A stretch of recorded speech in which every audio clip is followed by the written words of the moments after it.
Olá, meu irmão, minha irmã, estamos aqui mais uma vez reunidos para darmos continuidade ao nosso estudo do Catecismo da Igreja Católica. Quero receber você, acolher você que está acompanhando o nosso vídeo, está acompanhando todas as nossas aulas anteriores e hoje então nós vamos dar prosseguimento ao nosso estudo. Nós vamos iniciar o nosso estudo de hoje rezando. Em nome do Pai, do Filho e do Espírito Santo. Amém. Então vamos agora nos colocar na presença do nosso Senhor Jesus Cristo e vamos agradecer a Ele, porque Ele está conosco agora, já que Ele mesmo prometeu que onde dois ou mais estivessem reunidos no Seu nome, Ele estaria presente. Então nós queremos agradecer ao nosso Senhor Jesus por Ele ter nos dado mais um dia de estudo, por Ele ter nos dado mais uma vez essa oportunidade de nós compreendermos a fundo aquilo que Ele revelou, aquilo que Ele trouxe para nós do céu, para que nós possamos ter o nosso coração plenamente aberto para acolher a palavra do Senhor. Nós pedimos que Ele envie sobre nós, sobre mim e sobre você, a força do Espírito Santo. Vinde, Espírito Santo, enchei os corações dos vossos fiéis e acendei neles o fogo do vosso amor. Enviai o vosso Espírito e tudo será criado e renovareis a face da terra. Oremos, ó Deus, que instruístes os corações dos vossos fiéis com a luz do Espírito Santo. Fazei que apreciemos retamente todas as coisas, segundo o mesmo Espírito, e gozemos sempre da sua consolação, por Cristo Senhor nosso. Amém. Santa Maria, Mãe de Deus, rogai por nós. Em nome do Pai, do Filho e do Espírito Santo. Amém. Bom, hoje nós iremos falar a respeito da queda original. Bom, se você tem o seu catecismo, os parágrafos que nós utilizaremos são do 385 ao 421. Nós falaremos um pouquinho então sobre o início da história humana, quando o homem e a mulher desobedeceram a uma ordem de Deus e por isso o pecado e a morte entraram no mundo. Então nós vamos refletir, nós vamos meditar um pouquinho sobre isso, vamos ver aquilo que a Igreja, através do catecismo, tem a dizer a cada um de nós. Nós conhecemos essa palavra desde criança, né? A palavra pecado. A palavra pecado sempre norteou a nossa vida desde que a gente nasceu. A gente sempre ouviu falar. Mas afinal de contas, o que é o pecado, né? Então o catecismo diz assim, que o pecado é um abuso da liberdade que Deus dá às pessoas para que possam amá-lo e amar-se mutuamente. Tá? Ele não é algo psicológico ou uma falta de amadurecimento do ser humano. Não, o pecado é sim um abuso da liberdade que Deus nos deu. Então vamos lá, vamos voltar para o início, no início da história. Deus cria o homem à sua imagem e semelhança. Lá no Gênesis nós temos dois relatos da criação. O homem e a mulher foram criados à imagem e semelhança de Deus. Deus disse ao homem e à mulher, olha, eu dou tudo para vocês aqui, tudo que tem nesta terra, no paraíso, vocês podem comer de todos os frutos, de todas as árvores do paraíso, menos o fruto daquela árvore específica, que é a árvore do conhecimento, do bem e do mal. E o dia que vocês comerem daquele fruto, vocês irão morrer. Bom, em primeiro lugar, nós sabemos que o Gênesis ele utiliza uma linguagem figurada. Então nós sabemos que é um livro inspirado por Deus, ou seja, aquele homem que escreveu o livro do Gênesis, ele estava inspirado por Deus. Ou seja, o Espírito Santo mesmo conduziu, colocou na cabeça dele as palavras que ele deveria escrever e trouxe essa imagem para que ele pudesse transmitir à humanidade.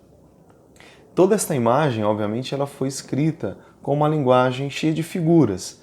Então, o Gênesis, nós sabemos, ele não é exatamente um livro histórico, científico, tá bom? Se nós buscarmos respostas científicas no livro do Gênesis, nós vamos nos dar muito mal, porque não é a intenção, não é o objetivo do livro do Gênesis nos dar explicações científicas.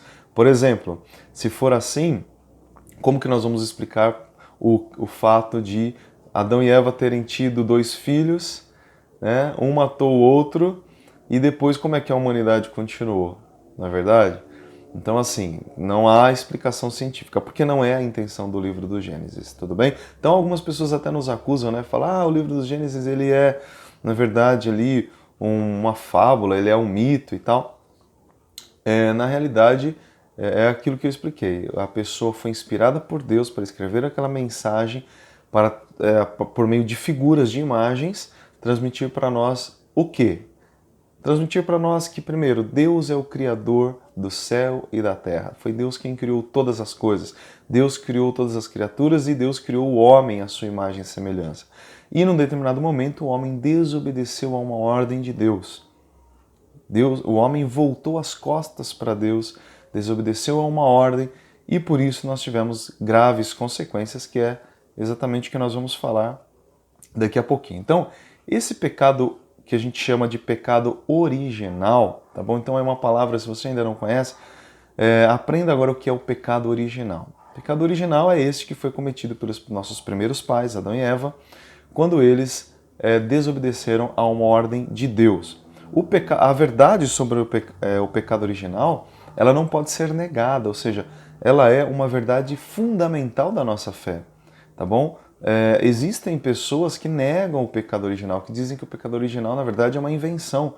Mas não, o pecado original é uma verdade de fé, a igreja sempre acreditou nisso, a igreja sempre explicou o pecado original. Nós vamos ter Santo Agostinho explicando, por exemplo, o pecado original. Então a gente não pode negar esta grande verdade, tá bom? A partir da redenção que Jesus veio trazer para nós, foi possível então compreender plenamente isso. O povo de Israel não entendia muito bem o que significava o pecado original, mas a partir de Jesus e com a vinda do Espírito Santo que nos esclareceu todas as coisas, foi possível então entender exatamente com profundidade o que significava o homem ter pecado e ter, a partir deste pecado, transmitido às futuras gerações este pecado original. Todos nós somos herdeiros do pecado original, que a gente vai ver também daqui a pouco. Mas antes de nós falarmos sobre as consequências do pecado original para a vida do ser humano, vamos falar um pouquinho de algo que aconteceu antes, que foi a queda dos anjos, né? Então nós sabemos, nós vimos nas outras aulas, que Deus criou o mundo visível e o mundo invisível. O mundo invisível diz respeito aos seres angelicais, ou seja, aos anjos, aos mensageiros de Deus. Deus criou os anjos com personalidade própria, Deus deu individualidade para os anjos, Deus deu a eles também a possibilidade de fazer opções, portanto, os anjos têm livre arbítrio, e num determinado momento, todos os anjos estavam lá, criados por Deus, todos bons. Uma parte dos anjos, liderados por um outro anjo, muito grande, e essa parte dos anjos acabou optando por não obedecer a Deus e por não servir a Deus. Essa parte dos anjos era, digamos, orgulhosa e, portanto, não quis servir a Deus e não quis servir ao homem, porque os anjos sabiam que Deus criaria os homens à sua imagem e semelhança. Então, esses anjos que eram bons acabaram se tornando anjos maus.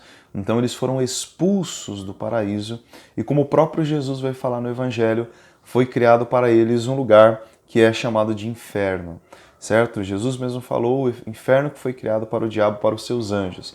Então, ele foi precipitado do paraíso lá no inferno. E, infelizmente, esses anjos, eles se tornaram então aquilo que nós chamamos de demônios, tá certo? São aqueles que são os divisores, aqueles que se colocam contra Deus e aqueles que procuram desde sempre afastar o homem do projeto inicial, do projeto original de Deus, que é a felicidade para o homem, certo? Então, os anjos maus foram expulsos do paraíso, tá? E aí, então Deus cria o ser humano, tá certo? E quem é que vai então seduzir o homem? Lembra lá na imagem do Gênesis a serpente que aparece falando no ouvido de Eva, seduzindo Eva, levando Eva a desobedecer a uma ordem de Deus, inclusive com uma mentira, porque Deus havia dito para Adão e Eva, olha, vocês podem comer de todos os frutos de todas as árvores que tem no paraíso, todas, vocês podem comer de tudo, menos daquilo ali, porque aquela fruta, na verdade, ela está envenenada. Se vocês comerem, vocês vão morrer, mas vocês podem comer de todos os outros frutos. E aí o diabo chega na figura da serpente e diz para Eva o quê? É verdade que Deus tinha proibiu vocês de comer de todos os frutos de todas as árvores? Ou seja, já vem com a mentira, né? Então o demônio sempre vai semear a mentira. Jesus mesmo vai chamá-lo de pai da mentira, que é exatamente aquele que vem nos enganar para nos levar para a morte. Então Eva se deixa levar por esta voz sedutora, porque quando ela olha para aquele fruto, diz a palavra de Deus que aquele fruto tinha um aspecto atraente, sedutor.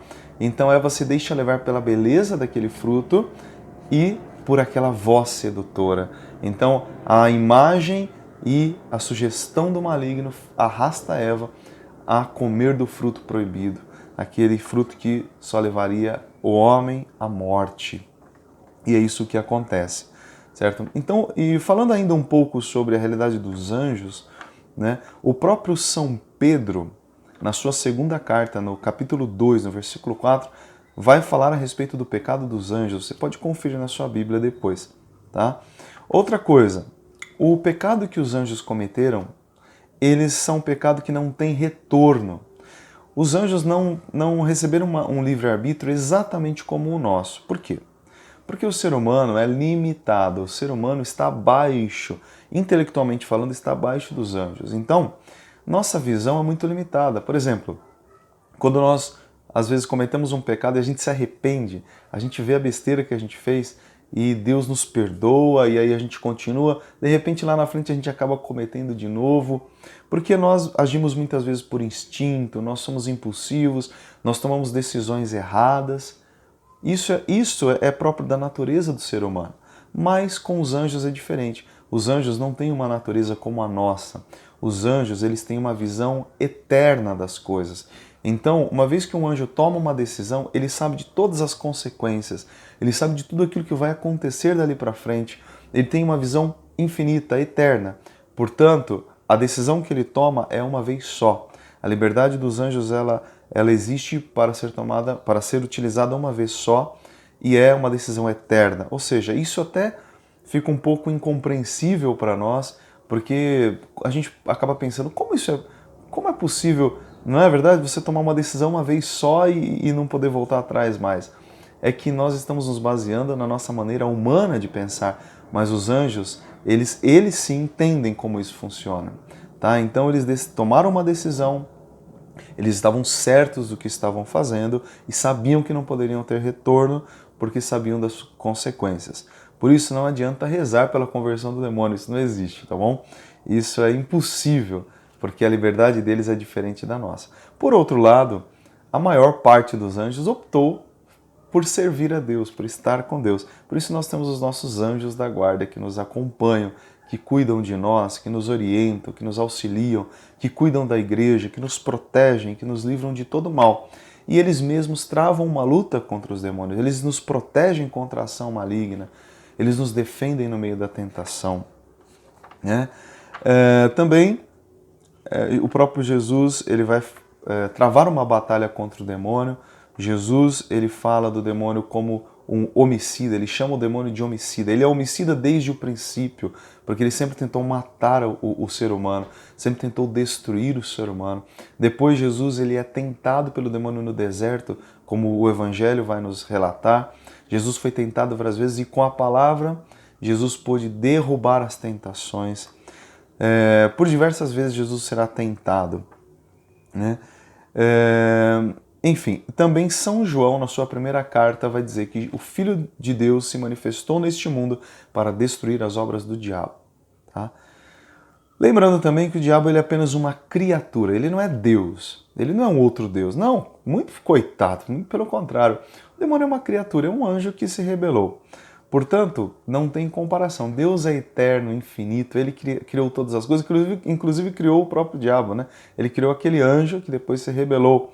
Então, não há comparação, não há uma luta aí entre Deus, né, poderoso, eterno, criador de tudo, e o demônio. O demônio não é nada perto de Deus. É um zero, é um nada, é um micróbio perto de Deus, né? E o demônio ele só pode agir neste mundo porque Deus permite. Se Deus não permitir, o demônio não tem ação nenhuma nesse mundo. O demônio não pode fazer nada se Deus não quiser. E é isso que o catecismo nos diz. O demônio só age por uma permissão de Deus, tá bom?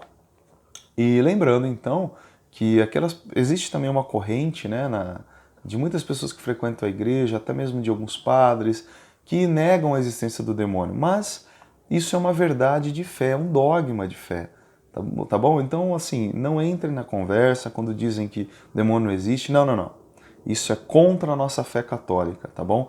Nós acreditamos que Deus criou os anjos, anjos bons, e que alguns se rebelaram, se tornaram demônios, que tentam o ser humano, que tentam desviar o ser humano do caminho. O que dirão, por exemplo, os exorcistas? Por que a igreja, então, ela investe tanto na formação de um exorcista? Por que um exorcista ele precisa ser tão bem preparado? É exatamente porque a igreja leva isso muito a sério. Então existem alguns padres que dizem, não, o demônio não existe, isso é apenas uma doença lá. Não. Doença é uma coisa, demônio é outra. Quantas vezes Jesus ali, diante de uma pessoa endemoniada, ele dizia, né, ele ia fazer o exorcismo, o demônio falava com ele, eu sei quem você é, você veio para nos destruir.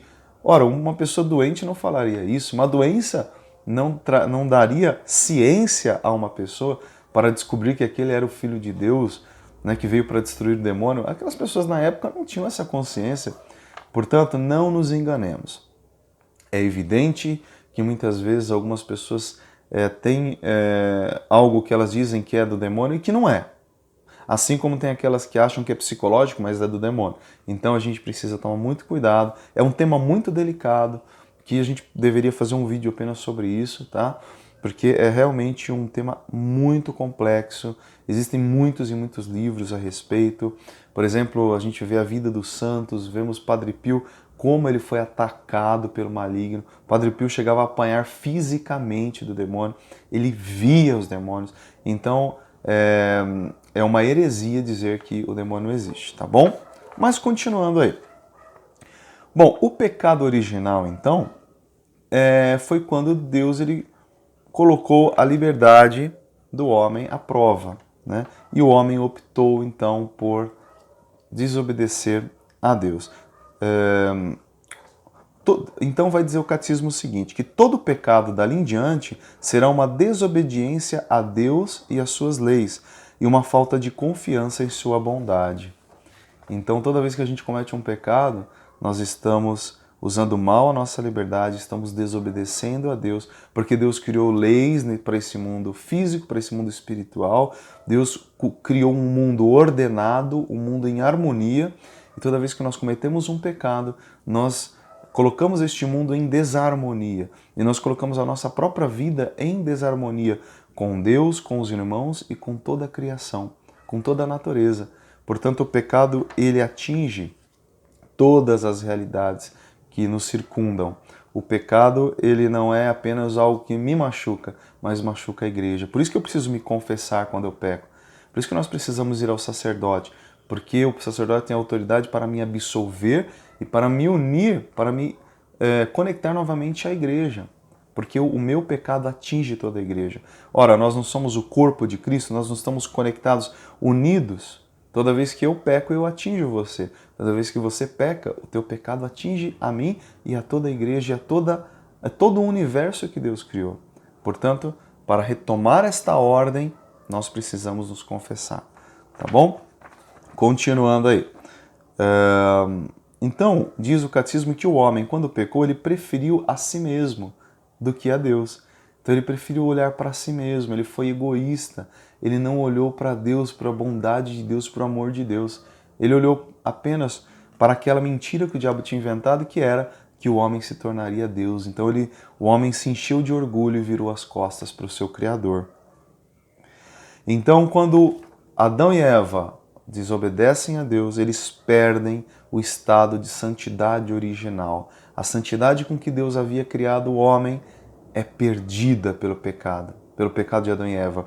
E aí, nesse momento, eles têm medo de Deus. Lembra então que Adão e Eva, depois que comem, eles vão e se cobrem com aquelas folhas, porque eles estavam com vergonha, e eles se escondem quando Deus começa a procurá-los. Onde vocês estão? E eles dizem, nós estávamos com medo do Senhor. E aqui existe uma coisa muito importante que nós precisamos meditar. Nós também muitas vezes temos uma imagem distorcida de Deus. O nosso pecado faz com que nossa consciência, nossa inteligência seja danificada, e a imagem que nós criamos de Deus, ela acaba se tornando uma imagem distorcida. Nós temos medo de Deus, nós enxergamos Deus como um castigador. Essa é a mentira que o demônio quer colocar na nossa cabeça, porque Deus, ele é nosso Pai, Deus é amor, Deus é misericórdia, Deus é bondade. A alegria de Deus é o homem vivo nesta terra. Então, o pecado, ele acaba distorcendo a imagem que nós temos de Deus. E nós precisamos superar isso com uma vida de santidade, com uma vida buscando a Deus a cada dia. Nós vamos superando e nós vamos desfazendo a imagem distorcida. Ou seja, nós vamos fazendo o movimento inverso e colocando a imagem verdadeira de Deus. O próprio Deus nos conduzirá a uma imagem verdadeira.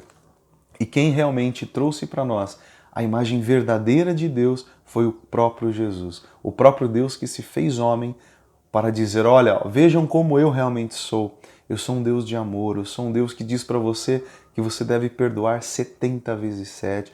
Eu sou um Deus que diz para você que você tem que amar os seus inimigos, que você tem que fazer o bem para aquelas pessoas que te odeiam. Não o mal, mas fazer o bem, que você não pague o mal que os outros fazem com o mal também, mas que você pague o mal dos outros com o bem, abençoando as pessoas, amando os seus inimigos, perdoando, porque o Pai do céu, ele faz o sol nascer sobre os bons e sobre os maus, sobre os justos e sobre os injustos. Então, eis aí um ensinamento, né? Jesus veio nos trazer o verdadeiro rosto do Pai, o rosto de Deus verdadeiro, que é amor. Então, este pecado trouxe para o homem uma desarmonia. Vejam bem, o catecismo diz que o domínio do espírito sobre o corpo é rompido. Então o corpo ele é enfraquecido. Veja bem, quando Deus criou o ser humano ele tinha uma santidade, uma justiça original, de tal forma que havia uma harmonia entre o corpo e o espírito. Não havia esta guerra entre a carne e o espírito. Havia uma harmonia perfeita. Como Nossa Senhora, que tinha uma harmonia perfeita, como o próprio Jesus, que tinha uma harmonia perfeita.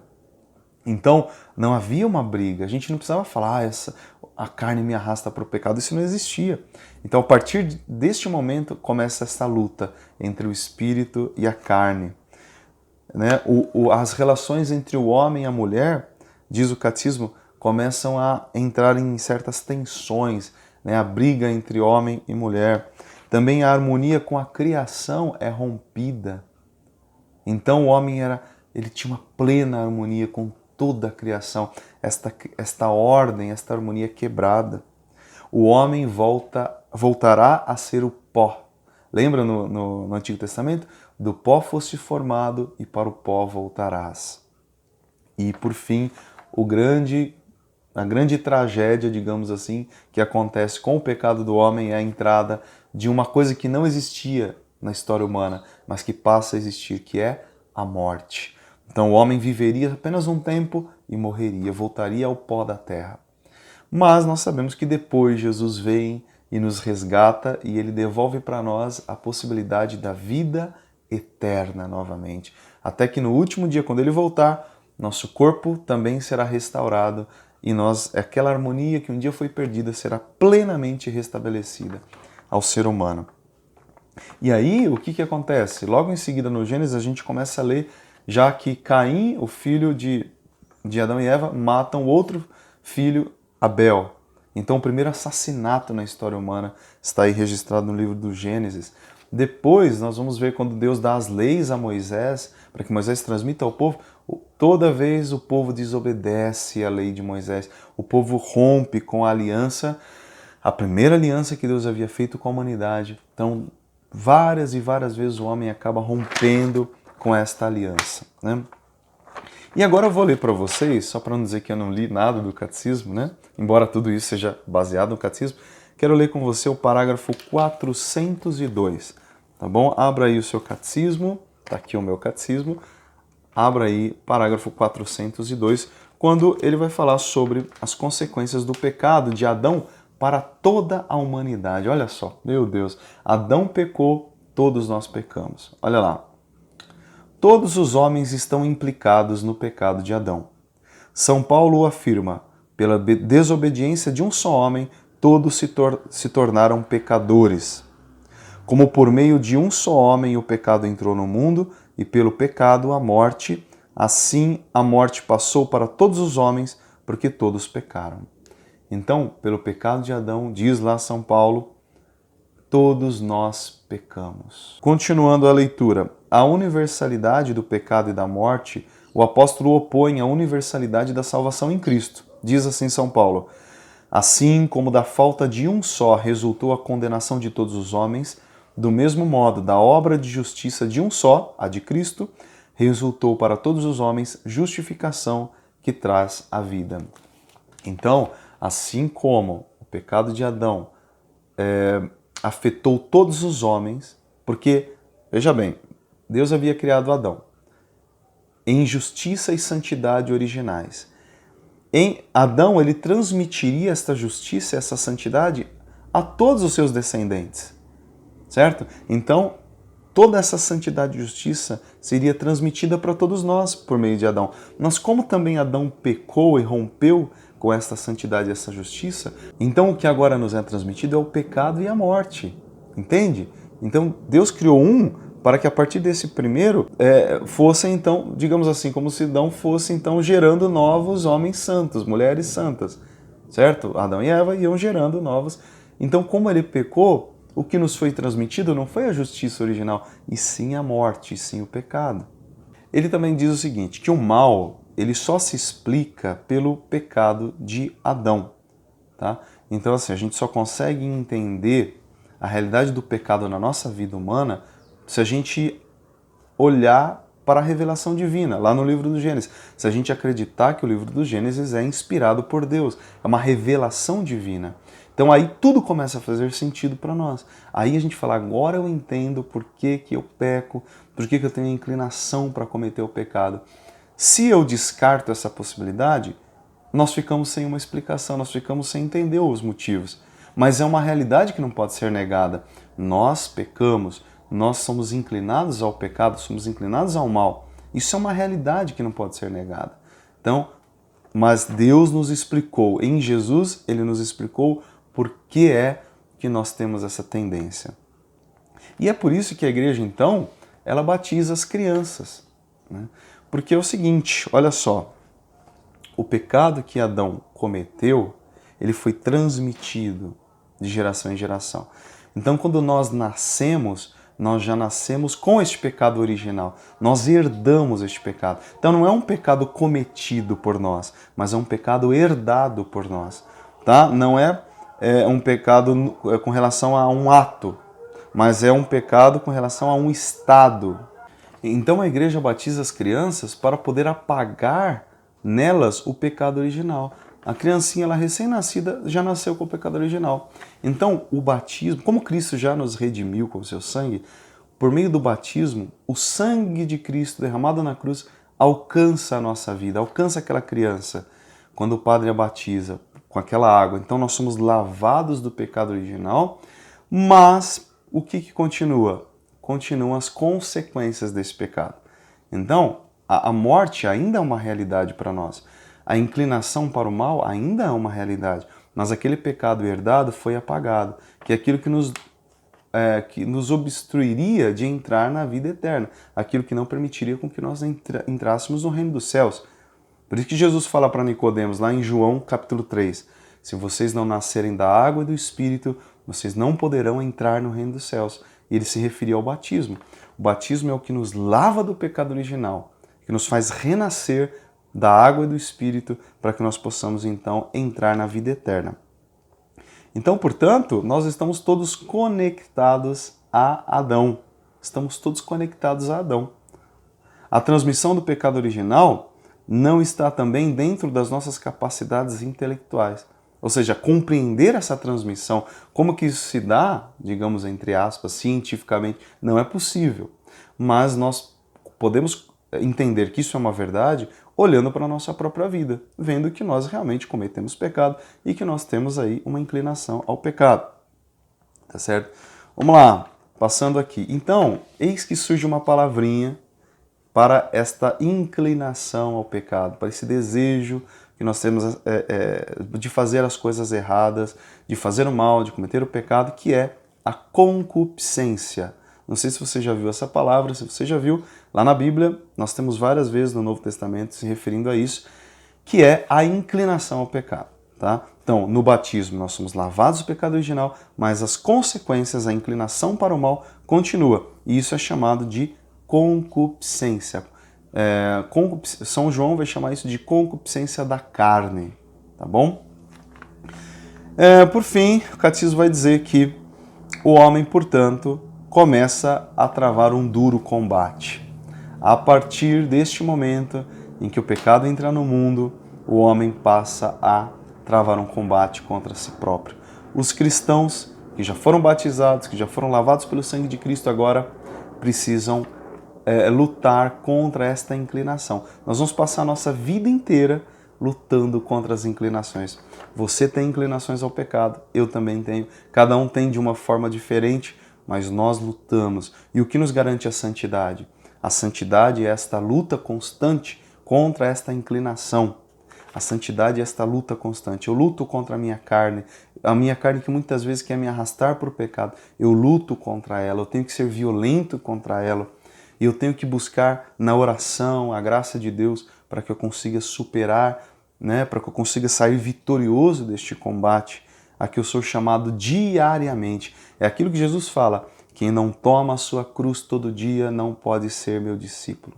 Tomar a cruz significa crucificar a carne, crucificar o meu pecado todo dia. Eu luto todo dia para viver a vontade de Deus. Eu luto todo dia para manter a santidade dentro de mim, para manter o meu batismo vivo dentro de mim. E nós, então, já estamos acostumados com essa luta, né? E quanto mais nós vamos vencendo as batalhas, nós vamos crescendo na fé, nós vamos produzindo frutos, porque como é bom nós vencermos essas batalhas contra nós mesmos, contra o mundo, contra o maligno, né? Porque são 3 inimigos que nós temos. Nós temos nós mesmos, né? A nossa inclinação, nós temos o mundo que tenta nos puxar para ele e nós temos o maligno que tenta nos afastar de Deus. Então é uma luta diária, mas que com a graça de Deus nós conseguimos, com o auxílio dos santos, com a intercessão dos santos, com a frequência aos sacramentos, com a Eucaristia, com a confissão frequente, nós conseguimos vencer esses pecados e nós vamos cada vez mais subindo nessa escada rumo ao céu, nós vamos nos tornando mais fortes.